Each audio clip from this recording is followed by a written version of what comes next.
안녕하십니까, 이승훈 세무사입니다. 오늘 시간에는 그 조세범칙 조사 사전 예방 및 피해 줄이기에 대해서 말씀드릴까 합니다. 그 조세범칙 조사와 관련해서는 제가 이제 영상을 3개를 준비를 했었는데, 그 첫 번째로 올린 게 이제 조세범칙 조사가 무엇인지, 우리가 세무조사를 하다가 왜 조세범칙 조사로 전환이 되나, 그거에 대해서 한번 영상을 올린 적이 있고, 그리고 이제 두 번째로는 우리가 이제 그 조세범칙 조사, 그러니까 일반 세무조사에 비해서 얼마나 많은 피해를 우리가 받게 되는지, 사업자가 그거에 대해서 영상을 올린 적이 있습니다. 2편은 올린 적이 있고, 오늘 시간에는 이제 우리가 이제 사전 예방을 해보자. 사전 예방을 세무조사가 나오기 전에 사전 예방을 해보자. 그리고 세무조사가 이제 설사 만약에 나왔다 치면은 우리가 피해를 한번 줄여보자. 그 방법에 대해서 말씀드릴까 합니다. 그 먼저 이제 사전 예방을 해보자는 거죠. 사전 예방. 우리 세무조사를 나오지 않게 해보자는 겁니다. 우리가 이제 세무조사를 받게 되면은 그 엄청난 그 스트레스를 받게 됩니다. 사업도 영업도 하기가 쉽지 않고, 그리고 이제 잠이 안 오죠. 그래서 이런 스트레스를 받지 말고 사전에 예방을 해보자는 겁니다. 그럼 어떻게 사전에 예방을 하느냐? 일단은 그 회사에 대해서 모의 세무조사를 한번 해보는 겁니다. 국세청 그 조사팀에서 하는 것처럼 똑같이 한번 해보자는 거죠. 그래서 한번 세무조사를 해서 문제가 뭔지, 얼마만큼 탈세를 했는지 파악을 해보자는 겁니다. 그래서 그에 맞는 조치를 우리가 해보자. 그럼으로써 우리가 세무조사로 가는 일이 없도록, 세무조사가 나오지 않도록 사전에 미리 예방을 해보자. 이게 좋은 방법이다. 가장 제가 봤을 때 가장 좋은 방법입니다. 그 제가 최근에 했던 이렇게 이제 했던 사전에 예방해 드린 분 중에 이제 기억나는 분이 뭐냐면, 강남에서 이제 그 사업을 하신 분인데, 이분이 이제 탈세 제보를 한다고 이렇게 협박 아닌 협박을 이제 받고 있었던 겁니다. 그래서 이제 본인도 걱정이 되니까 뭐 이런 유튜브도 보고 이렇게 하시다가 제 영상을 보고 이제 그분이 오셨어요. 그래서 그분에 대해서 이제 제가 국세청에서 세무조사를 하는 것과 똑같이 한번 했습니다. 제가 똑같이 세무조사를 해서 이런 문제점이 있고 있다. 이게 이제 세금 탈세액이 너무 크다. 이게 빨리 조치를 해야 되겠다. 그래서 이제 그분이 그에 대해서 오케이를 하셔서 그렇게 이제 조치를 했던 적이 있고, 그래서 이제 이분이 지금은 이제 편안하시죠. 편안하시고 수업료는 이제 좀 내시긴 내셨지만은 지금 편안해 하시고, 앞으로는 이제 FM대로 하시겠다. 이렇게 이제 말씀을 하셨고, 지금 뭐 잘하고 계신 것 같습니다. 이렇게 이제 사전에 예방을 함으로써 그 우리가 세무조사나 탈세 제보라든지 이런 거에 우리가 예방을 해보자. 사전에 가장 좋은 방법이다. 이렇게 말씀드리고요. 그리고 이제 두 번째로는 우리가 이제 사전 예방을 못했다. 그러면은 이제 세무조사를 받게 됐다. 그래서 세무조사를 받게 됐으면은, 우리 세무조사를 받게 되면 세무조사를 받다가 그냥 세금 어느 정도 내면 그나마 다행인데, 이게 이제 조세범칙 조사로 전환이 되면 큰일이지 않습니까? 그 피해가 엄청나죠. 그래서 두 번째 영상에서 제가 자세하게 좀 길게 영상을 말씀드렸는데, 그 부분이 이제 좀 어렵기도 하실 거고 좀 지루하기도 하실 거지만은, 그 부분에 대해서 얼마나 조세범칙 조사로 우리가 피해를 받는지, 그 부분에 대해서는 우리가 좀 지겹고 좀 어렵지만 한번 들어볼 필요는 있다. 이렇게 말씀드리고 싶습니다. 왜냐면은 이게 이제 그 적당히 탈세를 하신 분들은 뭐 크게 걱정이 없어요. 그래서 사실은. 근데 이제 그 돈을 많이 벌어서 약간 그 세금을 많이 내게 됐다. 그래서 아깝다. 그래서 이제 탈세를 많이 하신 분들이 이제 가끔 있는데, 그래서 조세범칙 조사로 우리가 전환이 돼서 우리 고발되신 분들이 우리 지방청에서는 가끔 나와요. 일선 세무서에서도 나오고.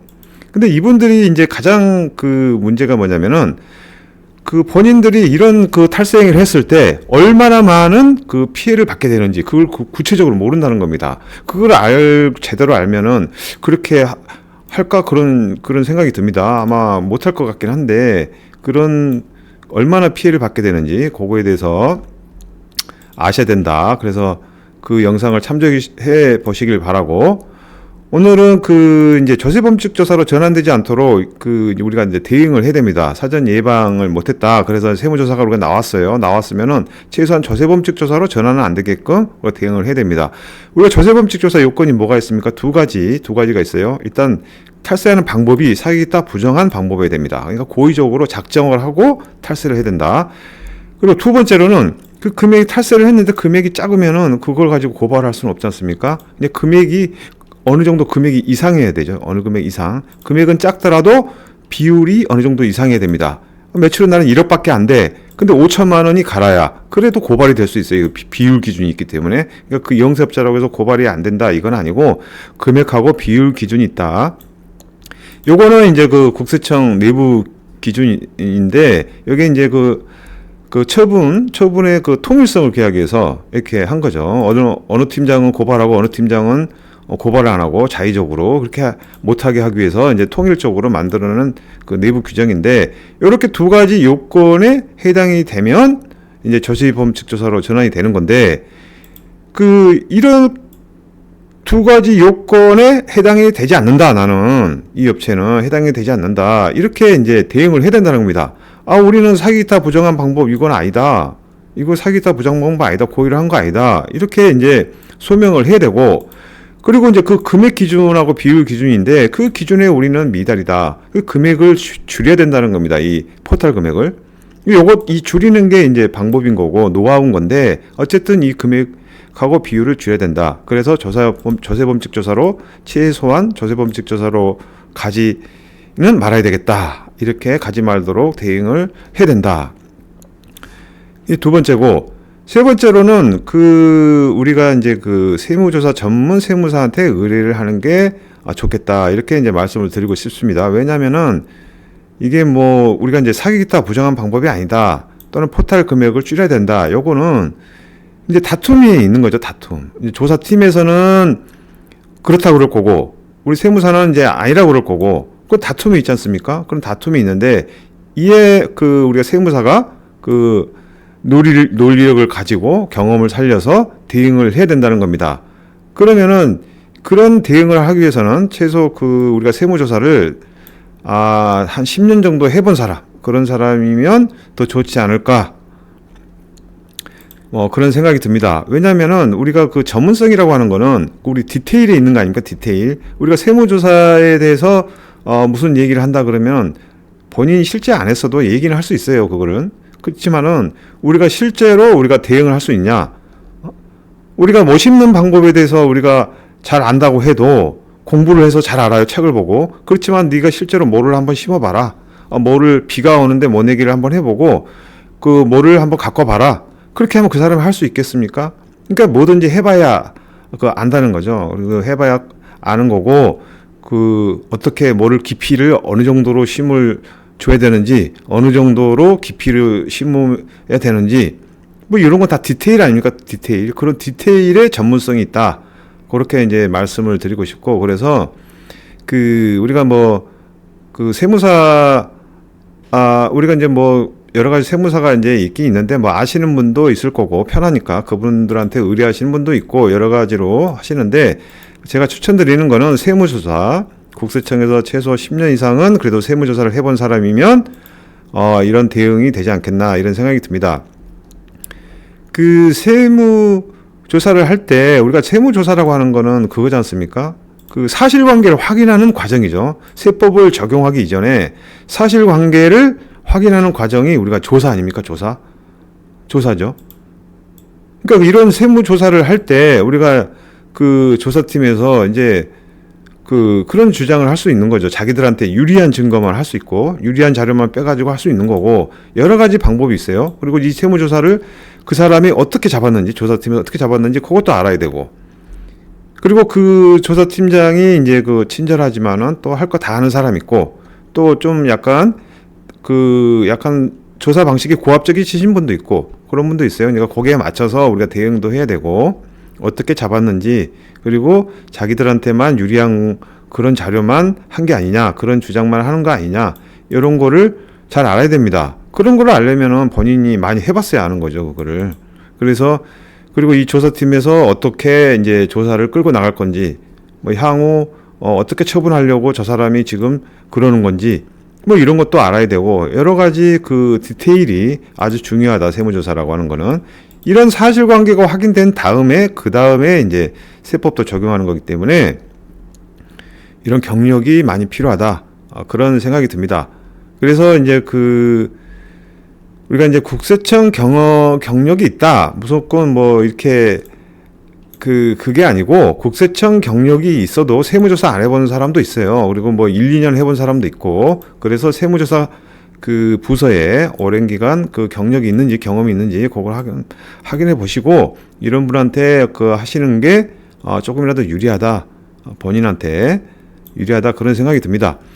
그리고 이제 단순히 우리 정관예우 찾으시는 분들이 있어요. 정관예우, 전직이 뭐 누구였다. 뭐 이런 분들한테 이제 가시는 분도 있고, 그게 이제 뭐 마음이 급하고, 뭔가 이제 겁이 나니까, 뭔가 이제 해결될 것 같고, 그런 이제 약간 느낌이 있는데, 우리가 이제 조사팀에 보면은, 지방청 조사팀은 한 6, 7명이 돼요. 6, 7명. 그리고 이제 일선 세무서는 한 2, 3명 정도 이렇게 됩니다. 조사팀이.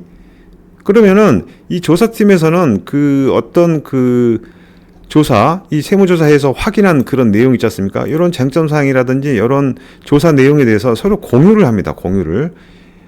특정인이 그거를 뭐 이렇게 할 수 있는 게 아니에요. 본인만 어떤 걸 알고 다른 사람은 모르고 이런 게 아니고 같이 공유를 합니다. 같이 공유를 하는데 거기는 뭐 여직원도 있고 팀장도 있고 남직원도 있고 뭐 다 있는데 그거를 갑자기 뭐 누가 이거를 팀장이 없는 것처럼 하자 뭐 그렇게 할 수가 없는 거죠. 그게 정관예우가 아니라 정관예우 할아버지가 와도 이거는 그렇게 할 수가 없다. 그 사람 목을 걸어야 되는데 누가 그렇게 하겠습니까? 그러니까 그리고 국세청에는 정관예우라는 것도 사실 없어요. 그러니까 너무 그런 거에 의존해서 하시지 마시라. 그거는 제가 그 정도로 이 정도로 말씀드리겠습니다.